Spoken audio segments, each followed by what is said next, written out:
اور یہ بہت اہم مسئلہ ہے کیونکہ آج کل ہمارے بچے اور نوجوان بھی اس گمراہی میں مبتلا ہو چکے ہیں.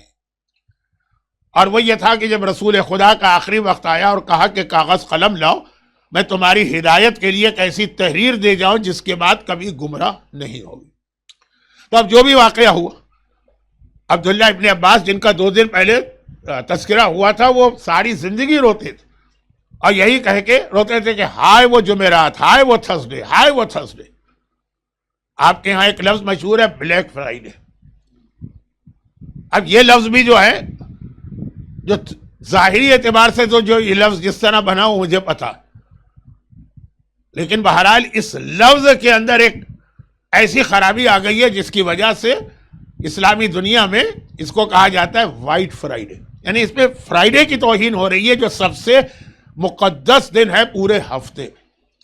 خیر، اب یہ ایسے فضول تو نہیں، لیکن اگر موضوع سے ہٹ کے باتیں چھیڑوں گا تو تقریر تو وہیں رکی رہے گی. فرائیڈے بلیک ہے کہ نہیں ہے، لیکن تھرسڈے بلیک ہے. بخاری میں 5 جگہ ہے کہ روتے تھے عبداللہ ابن عباس، ہائے وہ تھرسڈے، ہائے وہ تھرسڈے، جس دن یہ واقعہ پیش آئے. اب وہ جو کچھ ہوا اس کو چھوڑ دی، وہ آپ علماء سے سنتے ہیں،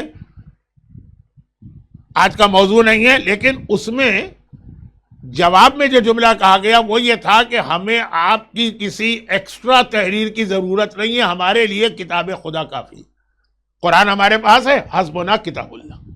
بہت مشہور بات ہے، ہر ایک جانتا.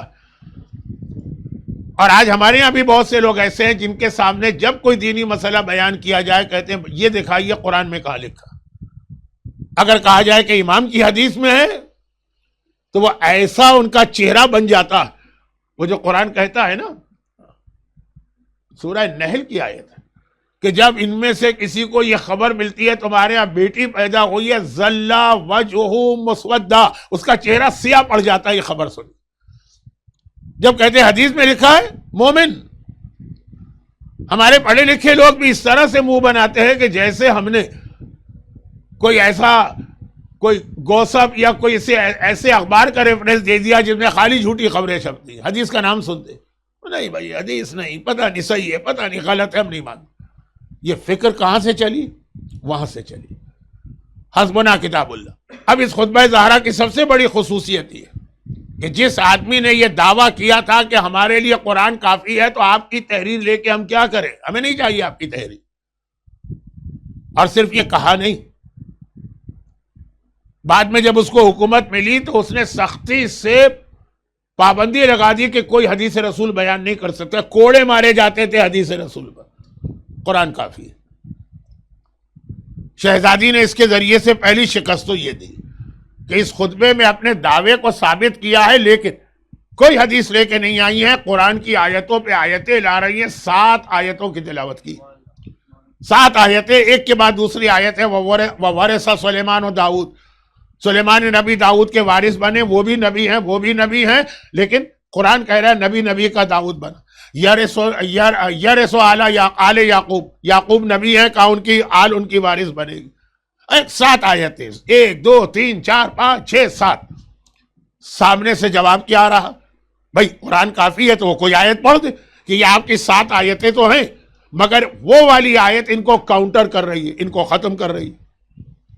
بعض اوقات ایسا ہوتا ہے کہ قرآن میں ایک چیز آتی ہے لیکن پھر کوئی ایک ایسی آیت آتی ہے جو پوری اس کی وضاحت کو ہی چینج کر دیتی ہے.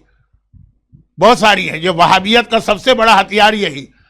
وہ آیتیں پیش کرتے ہیں، قرآن میں لکھا ہے کوئی کسی کی شفاعت نہیں کرے گا. 15 آیتیں وہ لاتے ہیں، 15. مگر وہ آیت، ایک آیت آ جاتی ہے جس میں اللہ نے کہا الا باذنہ، جس کو ہم اجازت دیں وہ شفاعت کرے گا. یہ پورے 15 آیتوں کے پیغام کو چینج کر گیا. پورا پیغام چینج ہو گیا. وہ جو ایک آیت آ گئی تو چلے شہزادی نے 7 آیتیں پیش کی کہ نبی کا وارث ہوتا ہے. وہ کوئی ایک آیت پیش کر کے کہتے کہ نہیں اس آیت کی وجہ سے اب جو آپ کہنا چاہ رہی ہو ثابت نہیں. کوئی آیت نہیں پیش کی. کہا رسول اللہ ایک حدیث ارشاد فرما گئے تھے نحن معاشر الانبیاء لا نرث ولا نورث. ہم جو انبیاء ہیں نہ ہم کسی کے وارث بنتے ہیں نہ کوئی ہمارا وارث بنتا. ارے بھائی کل تک تو کہہ رہے تھے قرآن کافی ہے تو قرآن کی تو کوئی آیت لے کر آؤ. شہزادی نے کہا تمہارے لیے قرآن کافی ہے، میں 7 آیتیں پیش کر رہی ہوں، تم ایک آیت جواب میں پیش نہ کر سکے. حدیث کی طرف جانا ہی پڑا. اور یہ ہمارے ان نوجوانوں کے لیے بھی پیغام ہے جو ذرا حدیث کی اہمیت کو کم سمجھتے ہیں. اب یہاں پہ میں وہ بات چھیڑنا نہیں چاہتا جو آیت اللہ خوئی اور آیت اللہ سیستانی کا ایک مشہور نظریہ کہ اگر حدیث ثابت ہو جائے کہ صحیح ہے تو اس کا وہی اسٹیٹس ہے جو قرآن کی آیت کا ہے مقام عمل میں، اسی طرح عمل ہوگا. خیر.